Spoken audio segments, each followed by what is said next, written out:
a strong central democracy. If not, then I'll be Socrates throwing verbal rocks at these mediocrities.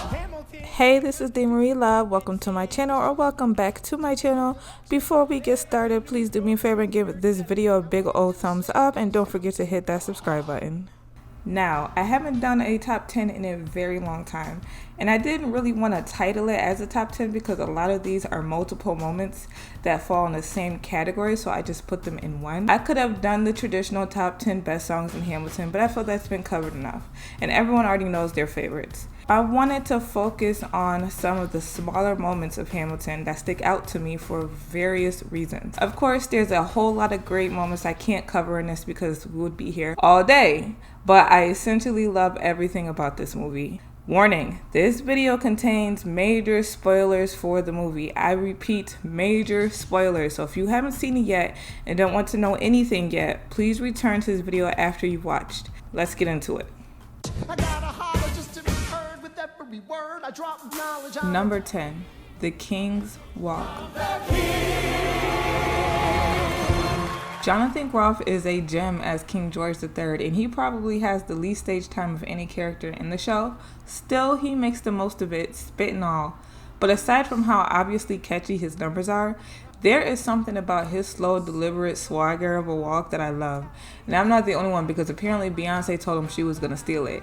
All of his mannerisms are hilarious, and of course the Reynolds pamphlet dance and subsequent walk-off. Everything about Jonathan Groff's performance was perfect, and he deserves a lot of credit for his memorable 9 minutes total on stage.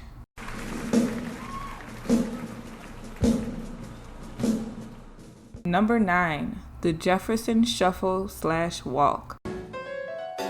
So what did I miss? What did I miss? This is in the same vein as the King's swagger.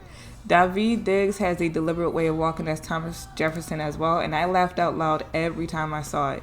His introduction in the second act as Jefferson with What Did I Miss I thought was incredible, and it was my first time actually hearing him sing since he only really rapped in the first act as Lafayette. I was pleasantly surprised by how nice of a voice he had.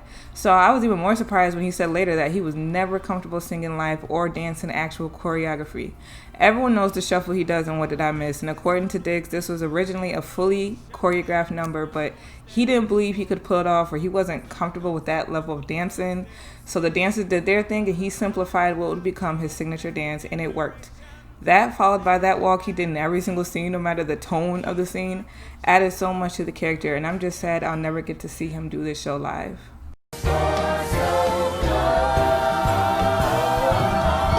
So what did I miss? Number 8, The First Duel. It's the 10 dual commandments. The 10 Dual Commandments is a banger, but of course this list is not a countdown of all the bangers in the show, which is all of them. It's the moments, and this number contained the very first duel of the show, which stuck out to me for a number of reasons. Of course, Charles Lee was an ass, so him getting shot doesn't affect the audience emotionally, like with the duels that come after, but it was the first duel we see in the show, the first act of violence on the stage, and we see exactly what Hamilton is willing to do to assert himself when he feels disrespected, or in this case, his commander was disrespected. And Lawrence stepping in to do the job for Hamilton so his friend wouldn't get his hands dirty shows how strong their bond was as well. When Lawrence and Lee get on that revolving platform and they're staring each other down and preparing for what's about to happen, it's my favorite part of the song. A bonus is Lynn's mischievous little smile when he's telling Burr why his mans has to get checked. Duels are dumb and immature. Sure, but your man has to answer for his words, bruh. So even though Hamilton wasn't an active participant in the duel, it was a starting point of the ones that would follow that would directly affect his life. And can I just say, dueling has got to be the most ridiculous, over-the-top way to settle a verbal dispute. Hang on, how many men died because Lee was inexperienced and ruinous? Okay, so we're doing this. Number 7, Angelicas Heartbreak. As his wife, at least I keep his eyes in my life. Miss Angelica Schuyler, one of my favorite characters, originally played by the incredible Renee Elise Goldsberry. This film made me appreciate her performance so much more. Listening to the cast album or watching clips on YouTube, even sitting at a distance in the audience doesn't give you every aspect like this film does. The close-ups we get really shows you what Angelica is truly feeling. You're not just hearing her sing about the difficulties of letting Alexander go for the sake of her sister's happiness. You see it. The constant shifting between being happy for them to devastation is impressive. And not easy to do, but she pulled it off beautifully, especially in the masterpiece that is Satisfied. So this is what it feels like to match with someone at your level. What the hell is the catch? It's the feeling of freedom, of seeing the light. It's Ben Franklin with the key and a kite. You see it right. She met Hamilton first, and there was an instant connection. Then here comes Eliza, sees him, and immediately falls in love. And Angelica basically lets her have him at the expense of her own happiness. And it's made clear throughout the rest of the show they never completely let go of their feelings for each other, which is why it hurt when she found out about his affair and was now heartbroken for her sister. Letting a man you love go to be with your sister just to have him turn around and cheat on her really is like a slap in the face. If I tell her that I love him, she'd be silently resigned. He'd be mine. She would say I'm fine. She'd be lying. Number 6, the helpless wedding procession.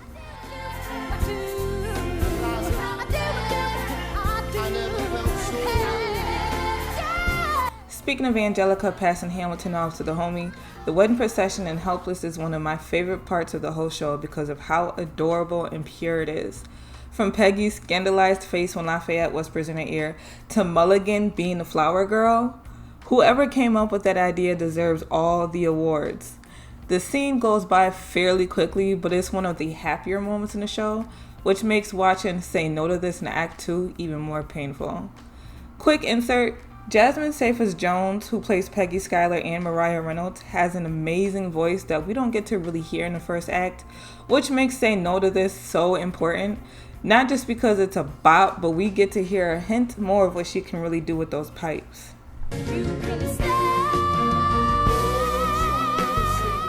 Number 5, Hamilton's friendships. They'll tell the story of tonight. Let's have another round tonight. Let's have another round tonight.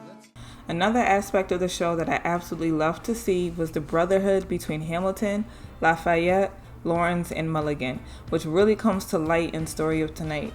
Leslie Odom Jr. even talked about how seeing this made him want to be a part of the show. I'll tell you, the song that I left, that left the biggest impression on me was not a song you might expect. It was The Story of Tonight. As a fan of the theater, as a casual fan of the theater, of the genre, of this form, I had never in my life, seen 4 men of color on a stage singing together about friendship and brotherhood in my life. I really don't know how to sum up why it's great any better than that. Lawrence and Hamilton seem to like each other a lot as well. Lawrence, I like you a lot. And seeing as history has implied there may have been deeper feelings between them than friendship, it's easy to look more into their interactions, and I think the actors did this purposely. And Anthony Ramos being able to bring his own personality in during these moments was so damn watchable. All right, that's what I'm talking about. Quick insert, every moment Anthony is center stage is a good moment. I am a poet. I wrote this poem just to show it. And I just turned 9. You could write rhymes, but you can't write mine. All the interaction between the guys with the playful teasing and freestyle is even more reason why the first act is considered the more fun half of the show before everything goes to shit in Act 2. I am Hercules Mulligan, up in it, loving it. Yes, I heard your mother say, come again. Number 4, David's flow. We fought for these ideals, we shouldn't settle for less. These are wise words, enterprising men quote them. Don't act surprised, you guys, cause I wrote them. Daveed Diggs was one of the people in this show that when you heard him rap, especially as Jefferson, you can tell he actually does this. Before Hamilton even existed, he was rapping. Beating on a dead body, riding shotgun. Talking that shit, bitch, bite your tongue. See that ship over your city, better run. Run. The fact that Daveed wasn't ever classically trained as a vocalist or dancer like some of the performers he shared the stage with, and not only held his own but became a fan favorite, really speaks to his natural talents. He became a part of this because of his personal relationship with Lin-Manuel Miranda, which stemmed from them rapping and freestyle Love Supreme together. And I am very grateful to Lin-Manuel for giving him such a big role, even though he wasn't your traditional Broadway dude. That beat has such a natural rhythm, and his verses are some of my favorites in the show. Obviously, anyone who has seen the show knows Guns and Ships is a big one.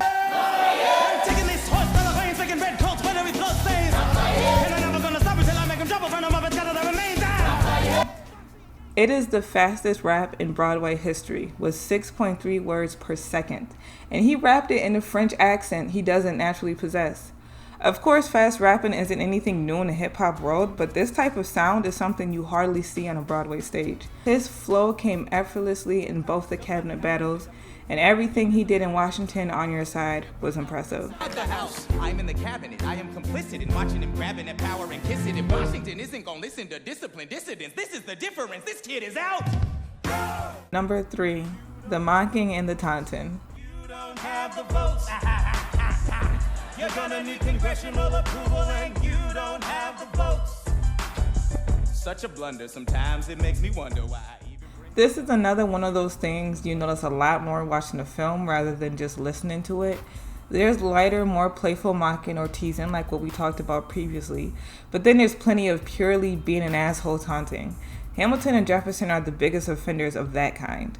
Hamilton mocks Jefferson a few times during the cabinet battles, and it's done for comedy. I kind of felt it when he did it to Burr in the room where it happens. You get nothing if you wait for it, wait for it, wait. If you've seen the show, you really understand the reference and why that was a jerk move from Hamilton. Burr is still supposed to be his friend at this point, and he throws it in his face that he's now in the position Burr has always wanted to be in. And this point of the show is when their friendship slowly but surely starts to deteriorate. Later in the show, Jefferson gets his revenge on Hamilton for his taunts, along with every other character in the show, in the lovely, catchy hot mess that is the Reynolds pamphlet. Hamilton trying to ignore the high levels of ignorance going on around him makes it even funnier. To me, the most notable and important instance of taunting comes after Hamilton chooses Jefferson over Burr in the election of 1800. Due to their history, Burr is clearly expecting Hamilton's vote. This is another incredible acting moment from Leslie Odom Jr., and he has many throughout the whole movie, but you really see the dangerous shift in him during this one.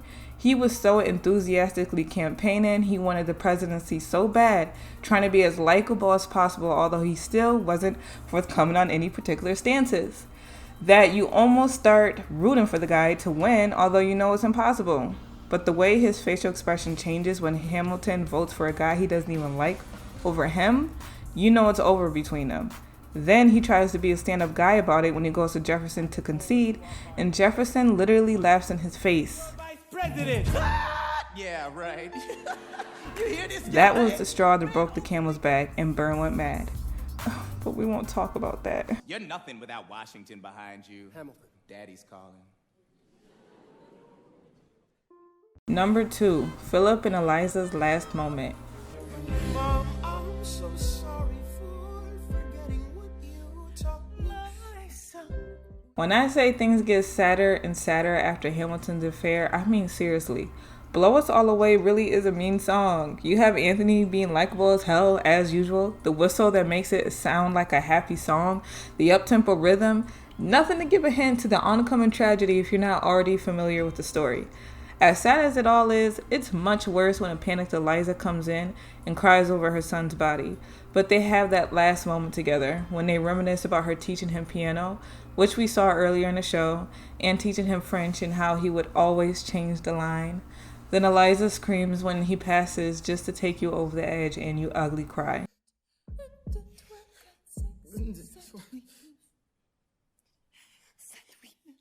Number 1, Leslie the Showstopper.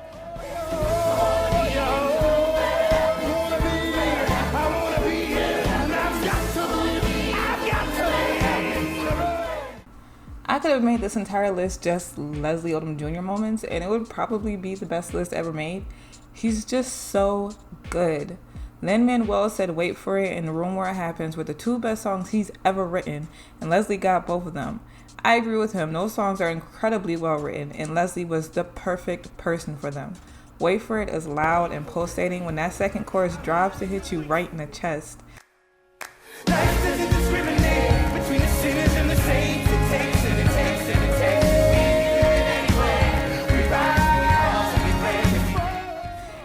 where it happens is the definition of a showstopper, and he brings it 100% on both.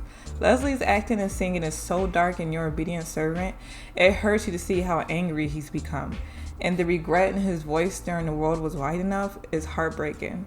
Overall, Leslie Odom Jr. did a hell of a job as Aaron Burr, and I believe he's been focusing more on film since his run in Hamilton ended, but if he ever decides to come back to Broadway, I'm buying the first ticket. Why? If not to take deadly aim, it's him or me. The world will never be the same. I had only one thought before the slaughter. This man will not make an orphan of my daughter. That's it for today's video. Please feel free to drop a comment below and let me know your favorite moments from Hamilton and what you thought of the movie. Please give this video a big old thumbs up and hit that subscribe button below. Thank you so much for watching. Bye bye.